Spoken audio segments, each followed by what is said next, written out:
Hello guys! Magandang araw! Tara! Recess na! Kabataan, si Jesus ang kalakasan. Kabataan, si Jesus paglilingkuran. Basahin natin ngayon ang mga talata sa Biblia na matatagpuan sa Jeremias, Kabanata 1, mga talatang 4 hanggang 6. Sinabi sa akin ni Yahweh, bago pa ipinaglihi at ipinanganak ay pinili na kita upang maging propeta para sa lahat ng bansa. Ang sagot ko naman, Panginoong Yahweh, hindi po ako magaling na tagapagsalita. Bata pa po ako. Sa binasa natin, si Jeremiah ay bata pa at tinawag siya ng Diyos sa edad na 20s, nasa panahon na 20s. Kaya siya ay may pag-aalinlangan, no, pag-iisip na hindi niya kaya. Pero ang pagtawag ng Diyos ay hindi natin mapipigilan. Diba? Ang salitang pinili ay isang privilege. Kung pumili sa iyo ay ang Panginoon, ito ay privilege sapagkat ang pumili sa atin ay ang ating master. Kaya ang salitang bago ka pa ipinaglihi, ayan, bago ka pa ipinaglihi at ipinanganak ay pinili na kita, ay nagsasabi na nakatakda, di ba? Nakatakda na ikaw ay mabuhay, nakatakda na kasama ka sa plano ng ating Panginoon at ikaw ay kalooban ng Panginoon. Kaya naman sa iyong pagiging kabataan ay kaloob ng Diyos na ang pribilehiyo. Diba? Ang kaloob ng Diyos ay pribilehiyo at ang pagkatawag sa iyo ay isang napakalaking opportunity. Kaya ikaw na kabataan, kahit ikaw ay kabataan, ikaw ay tinatawag ng Diyos. Ikaw ay tinawag ng Diyos upang maging kanyang lingkod. Ang edad ay hindi usapin sa ating Panginoon sapagkat iba ang standard ng Diyos sa standard ng tao. At ang common sa tao, 'di ba? Ano ang common sa tao? Ang dami nating excuses. Ang dami-dami nating dahilan upang tumanggi. Marami tayo niyan. 'Di ba? Hindi nauubusan ng dahilan kapag ayaw natin. Kapag tumatanggi tayo, ang dami nating dahilan. Pero walang makapipigil sa kalooban ng Diyos. Kaya ngayon, young people, believe that God is calling you. Believe in your heart, no? Believe in Jesus na ikaw ay tinatawag. God is calling you right now for a special purpose, with a special privilege. Kaya naman, wag mo sabihin, bata pa ako. At wag din natin sabihin na, bakit ba ako nabuhay? Dahil ikaw ay kasama sa napakalaking plano ng ating Panginoon.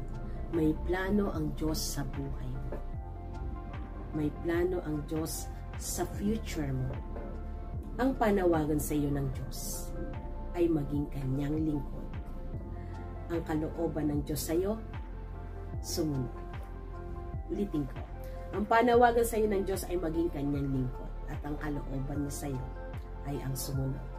Sapagkat sa kabila ng iyong kahinaan, ng iyong edad, ng iyong excuses, ikaw ay gagamitin ng Diyos upang maibahagi at maipahayag ang kanyang mabuting balita sa pamamagitan ng buhay mo. Sa pamamagitan mo. Young people, may panawagan sa iyo ang Panginoon. Tutugon ka ba? May magandang kalooban sa iyo at dakilang kalooban sa iyo ang Panginoon. Susunod ka ba? Tayo manalangin. O Diyos na makapangyarihan sa lahat, kami ay naririto at inilalapit sa inyo ang lahat ng mga kabataan. Ang kabataan na maraming pinagkakabalahan, ang kabataan na tunay na maaasahan sa iba't ibang aspeto, at mga kabataan na napakaraming talento na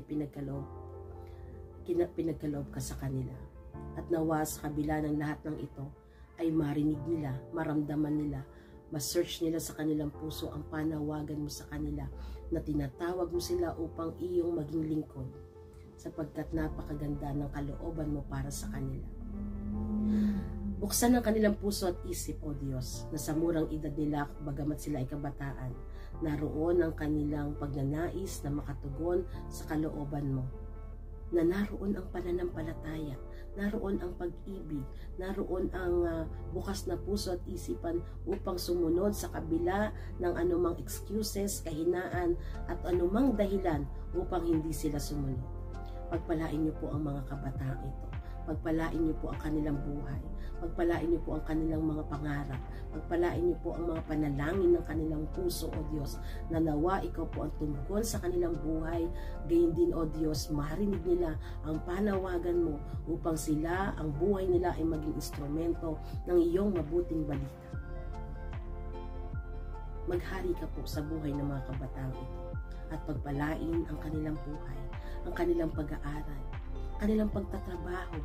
Pagpalain, O Diyos, ang lahat ng kanilang mga hakbang. Mangyari po lagi ang iyong napakagandang kalooban para sa kanila. Maraming salamat, O Diyos, sapagkat may pagkakataon kami na magbulay-bulay ng iyong salita na gamit ang online ministry at nawa ito ay makatugon sa patuloy na pagpapalakas at paglago ng mga kabataang ito sa kanilang buhay, espiritual at pananampalataya at lumalim ang kanilang pagkakilala sa inyo. Maraming salamat, Panginoon. Yakapin, ingatan, pagpalain ang mga kabataang ito sa bawat oras at araw ng kanilang buhay. Marami pong salamat, O Diyos, at ito ang aming dalangin sa pangalan ni Jesus. Amen. Amen. Kaya mga kabataan, nawa ay naging blessing sa inyo ang devotion natin ngayon.